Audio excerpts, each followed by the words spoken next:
Je plonge dans le vif du sujet. Merci à ceux qui nous ont rejoints entre-temps. Je vous propose de parler du budget. Vous avez tous suivi comme moi que le budget de la RDC dans la semaine écoulée est accru de 32%, donc il passe de à peu près 11 millions de dollars, équivalent de dollars américains, à 14,6 millions de dollars américains. Donc ce projet de budget 2023 qui a été adopté à l'Assemblée nationale et qui en ce moment est passé dans une commission à l'ECOFIN pour certains toilettages. Évidemment que ceci constitue un record parce qu'on n'avait jamais vu ça, un budget de 14 milliards de dollars dans notre pays, disons-le. En préparant ce numéro, je suis même tombé sur des chiffres que personnellement, j'avais soit ignoré, soit oublié. On vient quand même d'une réalité où en 2002-2003, le budget tournait autour de 100 millions. Je pense autour des années 2000, on était autour de 100 millions de dollars. Je pense qu'à l'arrivée du président Joseph Kabila, il trouve le budget autour de 300 millions de dollars. Et puis voilà, on est monté. Je pense qu'il l'amène à 800 millions de dollars. Je crois que à l'avènement du gouvernement Muzito, on est passé pour la première fois dans le milliard à 3,5 milliards de dollars. Donc, si vous voulez, ce n'est pas moi qui vais vous dire qu'il n'y a pas eu de progression dans le temps. La question, elle est ailleurs et nous y venons. Alors, une fois qu'on a dit tout cela, c'est une progression, elle est consolidée, on est d'accord.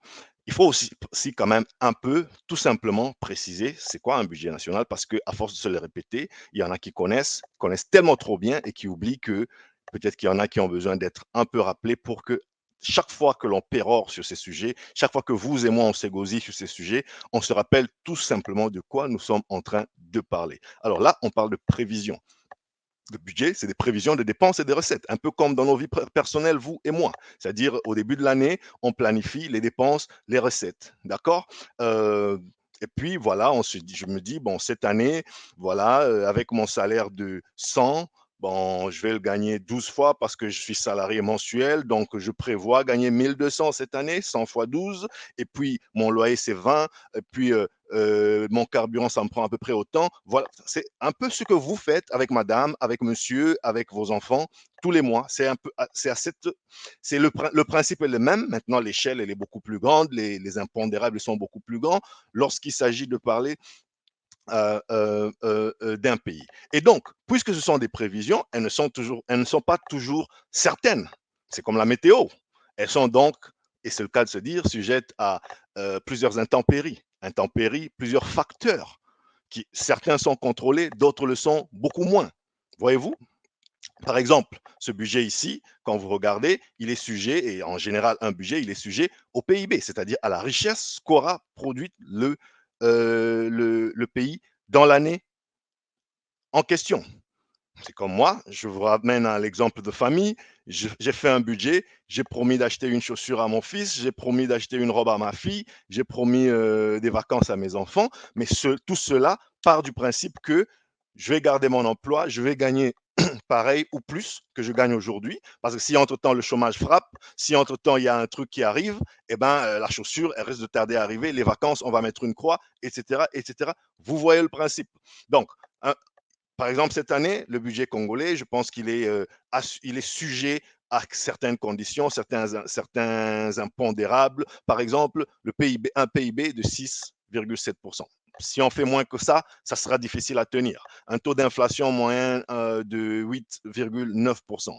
C'est-à-dire, dans une période d'incertitude, on va dire globale, si d'ici là, je ne sais pas, il se passe quelque chose, la guerre en Ukraine ou la guerre dans les Grands Lacs, ou quelque chose qui pousse, je sais pas, comment dirais-je, qui pousse les prix des matières premières à s'envoler et puis l'approvisionnement à être compliqué, comme on le voit en Europe avec les prix du gaz, etc.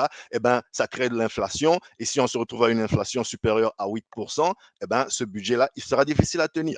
Le taux de change, c'est aussi une chose parce que tous ces chiffres que je vous les donne en équivalent dollar américain. Le vrai budget, il est fait en francs congolais. N'oublions pas que la RDC, ça ne se voit pas toujours, mais elle a quand même une monnaie nationale qui s'appelle le franc congolais. Donc tous ces chiffres sont des équivalents en francs congolais à un taux du jour, à un taux particulier. Aujourd'hui, là, je pense que ce budget a été établi de ce que j'ai pu voir sur un taux de 2000 $, 2021 dollars.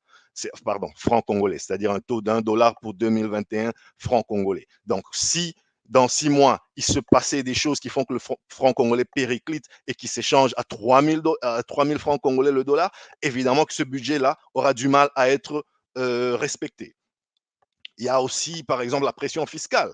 N'oubliez pas que l'État, une des plus importantes sources de revenus d'un État, eh ben, c'est la fiscalité. C'est ce qu'il te prend à toi et à moi sur nos revenus, sur ce que nous gagnons et aux entreprises, etc. C'est avec ça qu'il consolide son budget, c'est avec ça qu'il exécute finalement son programme. Et la pression fiscale, elle doit être maintenue à un certain niveau. Ce budget, il part d'une hypothèse que la pression fiscale devrait rester autour de 14%. S'il se passe des choses où, je ne sais pas moi, toutes les entreprises, allez, le cas hypothétique où toutes les entreprises mettaient une pression de malade sur le budget, sur l'État, et l'État se voit obligé de réduire les taxes, par exemple, et que la pression fiscale, elle se retrouve à une moyenne de, je sais pas moi, 10%, eh ben, on aura du mal à obtenir les 14 milliards que je viens de vous citer.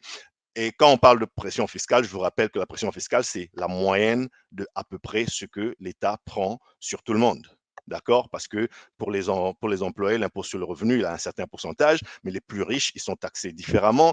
Dans les télécommunications, ils sont taxés différemment. Les banques sont taxées différemment. Et donc, quand on fait un certain agrégat et une certaine moyenne de tout ça, on tombe à un certain chiffre. Ce n'est pas pour dire que non, demain, votre salaire sera absolument taxé à 14%, pareil avec le minier, etc., etc. Non, nous sommes en train de parler là des moyennes. Donc, vous voyez, ça, c'était juste pour planter le décor, pour expliquer que voilà, un budget, on en parle beaucoup, mais bon, c'est des prévisions après tout. Et c'est des prévisions, c'est-à-dire qui pourraient ou ne pas se réaliser. On pourrait aussi, en ce moment-ci, précis, parler de comment il a été reparti. Et je vous dirai pourquoi on en parle. Alors, on va vous abreuver un tout petit peu des chiffres, je vous promets, ce ne sera pas long, mais c'est pour vous montrer un peu où je veux en venir.